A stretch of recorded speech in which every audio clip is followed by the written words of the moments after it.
तालकी saver जो मुख्तलिफ union काउंसिलों बिना चेयरमैन वाइस चेयरमैन के हलन लगियों आहिनि जंहिं सबबि कारवां सख्त मुतासिर थियण लॻो आहे। इन वसां वधीक अपडेट मालूम कंदा निज़ाम गंभीर खान। जी निज़ाम, छा अपडेट आहे वधीक?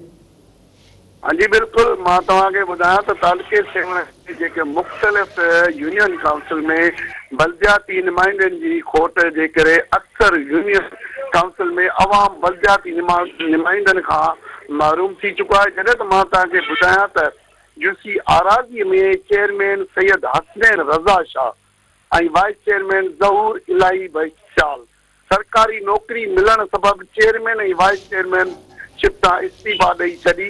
5 महीननि खां यूसी आर जो चेयरमैन बग़ैर हलण लॻी आहे। जॾहिं त मां तव्हांखे इहो बि ॿुधायां त यूसी आराज़ीअ जो चेयरमैन हिन वक़्तु जेके चूंडियल काउंसलर मां उन्हनि मां हिकु काउंसलर खे कयो वियो आहे। उन खां अलावा यूसी वार में वाइस चेयरमैन मंसूर अहमद बिरमानी बि सरकारी नौकरी मिलण सबबि इस्तीफ़ा ॾेई छॾी। यूसी वार बि बग़ैर वाइस चेयरमैन जे हिन वक़्तु हलण लॻी आहे। उन खां अलावा मां तव्हांखे ॿुधायां त यूसी चन्ना जी वाइस चेयरमैन राजा सफ़दर शाह बि सरकारी नौकरी मिलण सबबि वाइस चेयरमैन तां इस्तीफ़ा ॾेई छॾी आहे। जॾहिं त मां तव्हांखे ॿुधायां त हिते बि यूसी चन्ना में जेको वाइस चेयरमैन बग़ैर ई यूसी हलण लॻी आहे। यूसी चन्ना जे वार्ड में 2 काउंसलर हज़ूर बख्श कोठो सऊदी अरब वञण सबबि इस्तीफ़ा ॾेई वियो।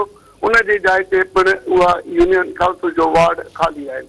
जॾहिं त मां तव्हांखे इहो ॿुधायां त ॼाणायल यूनियन काउंसिल में अवामी बलदियाती नुमाइंदनि खां महरूम बणिजी वियो आहे ऐं इलेक्शन कमीशन खां इलाइक़े वासियुनि ऐं इन अवाम ज़िमनी चूंड करण जो पिणु मुतालबो कयो आहे। जी, वॾी महिरबानी निज़ाम, तफ़सील खां आगाह करण जे लाइ।